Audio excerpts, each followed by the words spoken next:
Welcome to Neon Primer Go-to-Market, where Vega and Axon break down go-to-market strategy for founders who are done guessing. New episode every week. It's kind of wild to think about, but 58% of urban dual-income households outsource their cleaning.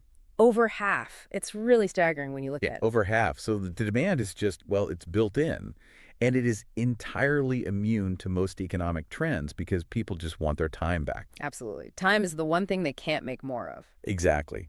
Yet, despite this massive ocean of potential customers, local cleaning businesses go bankrupt, like every single day. Yeah, they really do.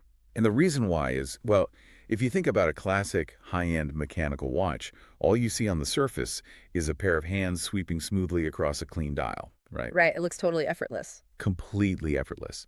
But if you pop the back off that watch, you suddenly see hundreds of microscopic gears and delicate springs, and they all have to work in this perfect, ruthless synchronization just to move that second hand one single tick. Yeah. And if one tiny gear is out of alignment, the whole system just grinds to a halt. Exactly. And building a profitable local service business specifically, cracking the go-to-market playbook for a cleaning company is the exact same thing. So today, for everyone listening, we're taking the back off the watch. It's such a necessary teardown, too, because to the customer, the service is just a mop, a vacuum, and a polite smile. Yeah, the sweeping hands of the watch. Right. Yeah. But behind the scenes, capturing that 58% of the market and actually keeping the profit, it requires an incredibly precise operational engine. You can't just buy some wholesale supplies, print a flyer, and hope for the best. No, absolutely not. You will bleed cash if you do that. So let's dive into the sources here and start with the very first gear in that engine, which is who you are actually targeting. Because if you aim at everyone, you appeal to no one. 100%. When looking at the specialized niches in our deep dive today, the short-term rental market really jumped out as a massive opportunity. I mean, the Airbnb hosts and professional property managers, but this isn't, standard Tuesday morning living room vacuuming. Oh, far from it. It's a highly lucrative segment, but the operational demands are incredibly intense. Right. You aren't just cleaning a house, you're actually protecting a property manager's primary asset, which is their online reviews. Okay, let's unpack this because I was thinking about this earlier. Doing an Airbnb turnover is functionally the equivalent of a Formula One pit stop. A pit stop, yes, that is the perfect mental model for this. Because it's this hyper-time-sensitive reset of the entire vehicle before the next driver speeds in. You have this really strict window between, say, an 11 a.m. checkout and a 3 p.m. check-in. Exactly. And because it's a pit stop, appealing to those property managers means your marketing message has to offer a complete, friction-free turnover service. What does friction-free look like in practice, though? Well, they don't want to hire a cleaner and then have to call a laundry service and then send in an inspector. You have to handle all of it. So it's a one-stop shop. Right. You have to wash all the linens, meticulously restock the coffee and the toiletries, and you actually have to stage the property so it looks perfectly identical to the original listing photos. Wow, okay. And there's a digital verification component to this. There is, and this is huge. The mechanism that really seals the deal with a property manager is real-time photographic documentation. So taking pictures of the clean rooms. Yes, but specifically, your crew finishes the job, and before they even lock the front door, the manager receives a timestamp photo of the pristine kitchen right on their phone. That's brilliant. You are selling them peace of mind, not just clean countertops. Okay, that makes total sense for hospitality. But the commercial side seems like a completely different language, like medical facilities, dental clinics, or even industrial warehouses. The stakes there are legally binding, right? Yes, entirely. The commercial niche requires a total shift in identity. With medical facilities, you are actively managing infection control. Right, which sounds terrifying if you get it wrong. It is. These facilities require strict adherence to CDC HICPAC guidelines. Wait, HACPAC? Yeah, the Healthcare Infection Control Practices Advisory Committee. It's serious stuff. Your staff must undergo very specific bloodborne pathogen training, and you are literally mandated to use EPA-approved chemical disinfectants. So your marketing pitch completely flips here. You aren't saying, we'll give you your weekend back. Exactly. The message is strictly safety, compliance, and liability reduction are our priorities. Got it. And for industrial sites, it's the same psychological trigger, but applied to heavy-duty floor scrubbing, hazardous waste protocols, and OSHA compliance. If we connect this to the bigger picture, here's the obvious hurdle. If you're a new business, how on earth do you prove to a dental clinic or even an affluent homeowner that you belong in these high-stakes environments? That's the million-dollar question. You can't just knock on the door and say, trust me, I read the CDC guidelines, right? Oh, you don't ask for trust, you provide a document. A document. Yes. In this industry, trust isn't a feeling. It is built through explicit verification. You must rigorously market yourself as licensed, bonded, and insured. Which you hear all the time, but what does it actually mean for a cleaning business? Well, this is widely misunderstood by new owners as just a legal checkbox, but it's actually your primary marketing weapon. Okay, let's break that weapon down then. General liability insurance covers property damage, right? Yeah. And workers' compensation covers your employees if they get hurt on the job. Correct. But the big one that clients actually look for, especially the high-end ones, is the surety bond. The surety bond. Why is that one so important? Because it's a third-party guarantee that protects the client against theft or unperformed work by your staff. Oh, wow. Yeah. When a medical facility manager, or even just a cautious homeowner, sees those active certificate numbers displayed proudly on your website, it entirely removes the psychological barrier of letting a stranger into their space. It transforms you from an amateur with a sponge to a verifiable, risk-free professional entity. Exactly. It de-risks the entire transaction. Okay, so we've identified the high-value targets, we've designed our F1 pit stop services, and we've weaponized our insurance documents to build that instant trust. Right. But all of that is totally useless if your pricing model bleeds you dry. And I really want to push back on the conventional wisdom here. Go for it. Because my instinct says that for a service business, hourly pricing is the ultimate safety net. You'd think so, wouldn't you? Yeah. I mean, if I charge $40 or $50 an hour, I am guaranteed to get paid for every single minute my crew is sweating. If the house is a total disaster and takes twice as long, my margin is perfectly protected. I hear this all the time. It feels like a safety net, but hourly pricing is actually an operational hazard. Wait, really? How so? Think about the psychology of your workforce for a second. If your crew is being paid by the hour and you are billing the client by the hour, you have completely removed the time pressure. Oh, wow. I didn't think about that. Yeah, there is zero financial incentive for your team to be fast or innovative. In fact, being highly efficient literally costs them money. Because their paycheck shrinks if they get it done faster. If they invent a better, faster way to clean a kitchen, they lose money. Precisely. They are punished for being good. And from the client's perspective, hourly pricing creates anxiety. Right, because they're just watching the clock. Exactly. They hate the uncertainty of an open-ended bill. They're wondering if the cleaner is moving too slowly on purpose. It creates this fundamentally adversarial relationship. Okay, so what is the mechanism that aligns everyone's incentives then? The flat rate model. It gives the client upfront certainty, and it rewards your business for engineering efficiency. But how do you calculate a flat rate without just wildly guessing and, losing your shirt on a massive house? There is a very specific industry formula for this. Okay, lay it on me. You estimate the hours needed by taking the home's square footage and dividing it by 500. 500? Why 500? Because a well-trained cleaner can generally cover 500 square feet per hour of standard cleaning. Then you just multiply that estimated time by your target labor rate. Let me do the math on that real quick. So using that 500 square foot rule, a standard 2,000 square foot home is a clean 4-hour job. Right. And if your target rate is $50 an hour, you're quoting a flat $200. Exactly. No guessing involved. And the client gets a clean $200 quote. So they are happy. They're thrilled. And now, get this. If your highly trained team utilizes perfect standard operating procedures and knocks that job out in 3 hours instead of 4. Your actual hourly realization rate just skyrocketed. Yes. You made more money in less time, and the client still got the exact result they paid for. It's a win-win. That is brilliant. But you only know if you're hitting those 3-hour times if you are rigorously tracking the data. Running a flat rate model without tracking your efficiency is it's like flying a plane with a blindfold. It's incredibly dangerous. Yeah. Or selling an all-you-can-eat buffet without knowing what a plate of food actually costs you to make. One hungry baseball team can put you out of business. That is exactly the danger. You have to monitor your key performance indicators daily. The KPIs, what are the big ones we need to watch? The most critical one is your payroll to revenue ratio. You want to target 30 to 35%. Okay, 30 to 35. Yeah. If that ratio creeps above 40%, an alarm bell should be ringing in your head. It means your flat rates are priced too low for the market, or you are severely overstaffed. So if I'm watching payroll closely, I also need to know if my staff is actually generating revenue while they are on the clock, or if they're just, sitting in traffic listening to the radio. Is there a metric for route efficiency? Yes, that is your utilization rate. Utilization rate, okay. The target here is 80%. It measures your billable hours versus the hours you actually pay your staff. Give me an example of how that works. Sure. If they are on the clock for 10 hours, 8 of those hours must be spent inside a home actively cleaning. If your utilization rate drops to 60%, your scheduling software or your driving routes are broken, and you are basically bleeding profit through windshield time. Man, windshield time will kill you. Yeah. And is there one more metric?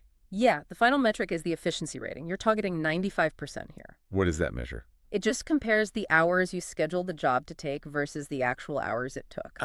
So if you scheduled 4 hours and it continually takes 5, your initial pricing formula needs to be adjusted for that specific client. Exactly. You fix the system, not just the single invoice. Okay, so those perfectly calculated high-margin flat rates are great, but they are completely useless if your crews are sitting in empty vans. True. You need clients. We need to fill those schedules.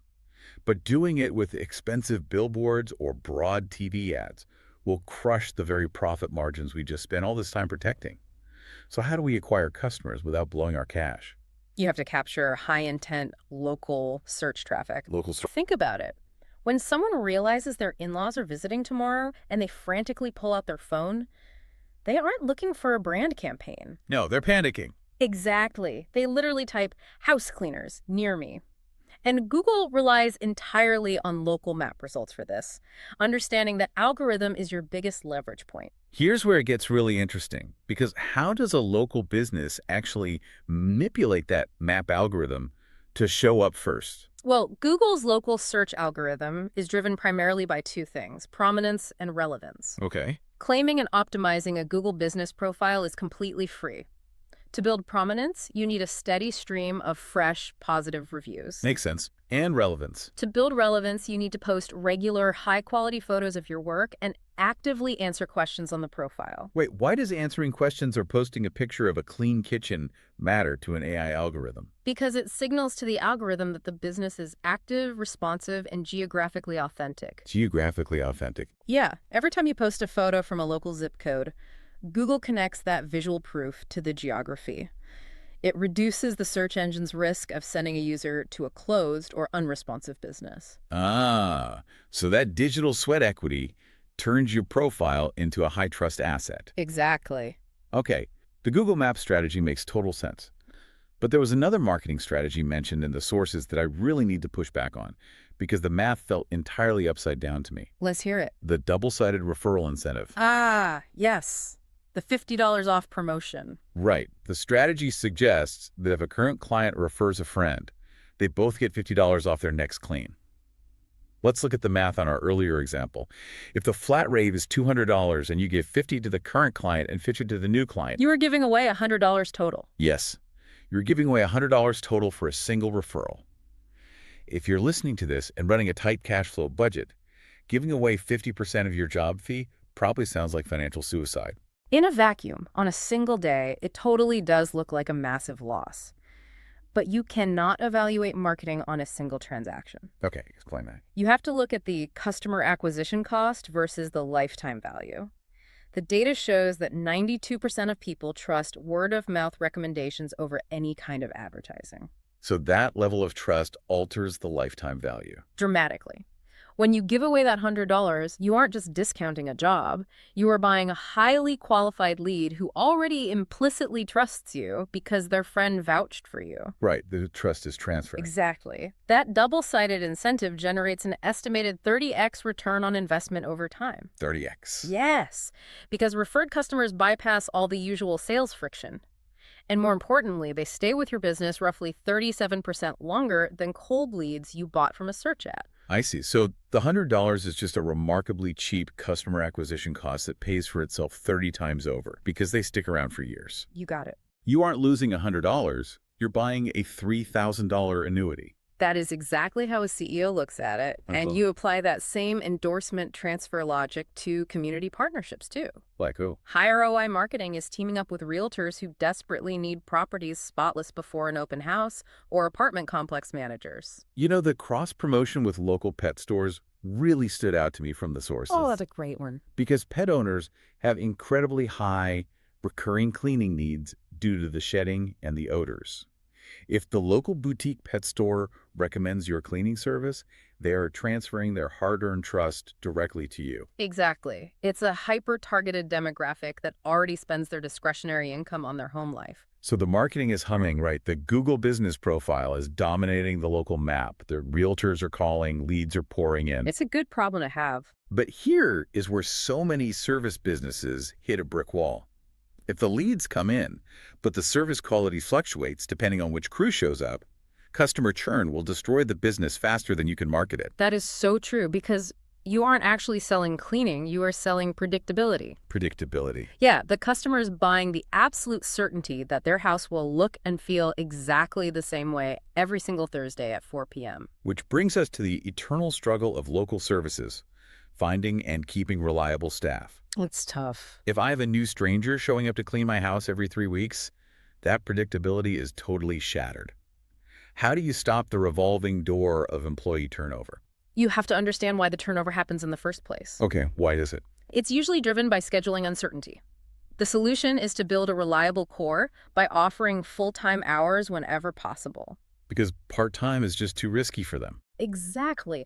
Part-time, unpredictable schedules force your employees to constantly look for other work. Stability for your employees creates predictability for your clients. That makes a lot of sense. Combine that full-time stability with rigorous background checks using platforms like Handy, and you build a roster you can actually trust.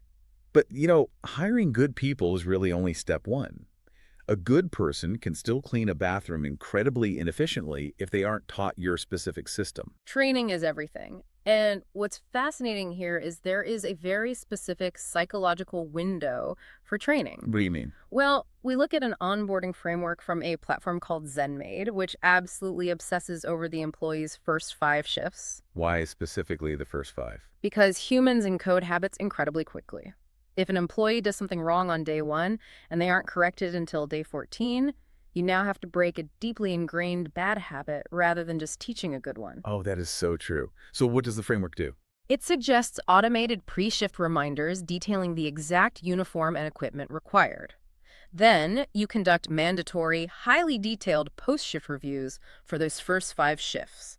You catch any misunderstandings immediately. And during those shifts, they aren't alone, right? No, they are paired up using a buddy system for initial ride-alongs. They learn the company culture and your specific pacing directly from your top performers. But even top performers have off days. You can't rely entirely on human memory to ensure every single baseboard is dusted. No, you definitely can't. That is where standard operating procedures, or SOPs, take over.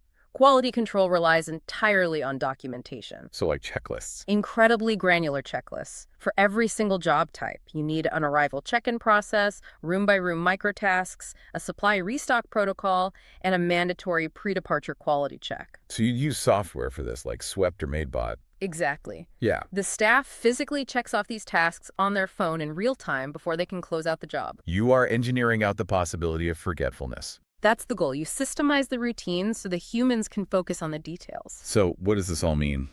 Let's pull all these gears together for the listener.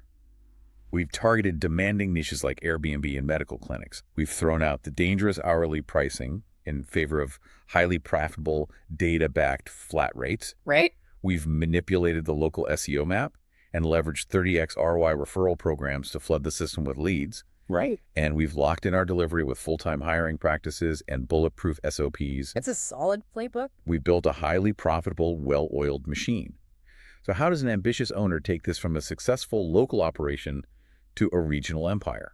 Well, the transition from a local business to a regional franchise like a Jan Pro or a Molly Maid requires a fundamental shift in what you are actually selling. Okay, shift how?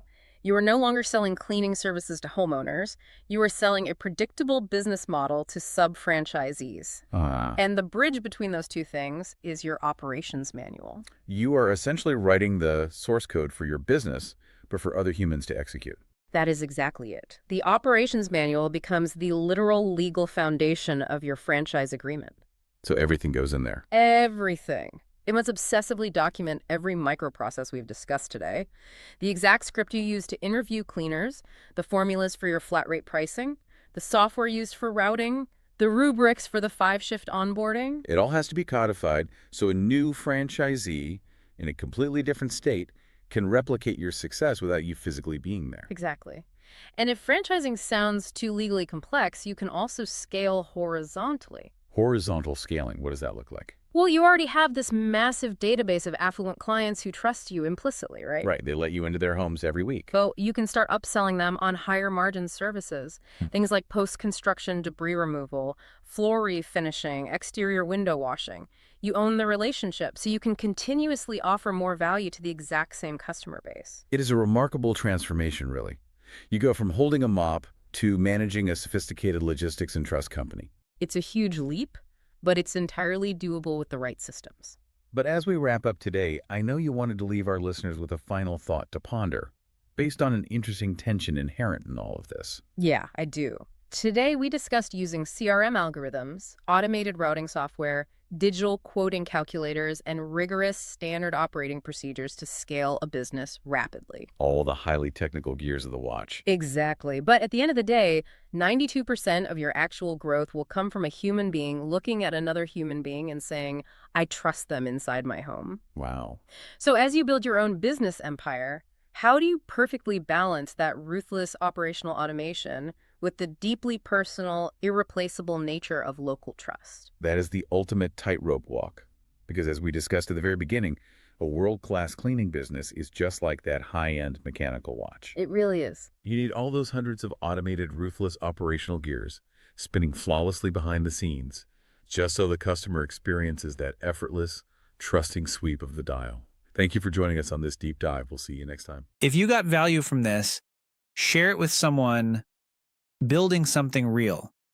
And if you want to stay sharp on go-to-market, follow Neon Primer GTM. We'll be back with more.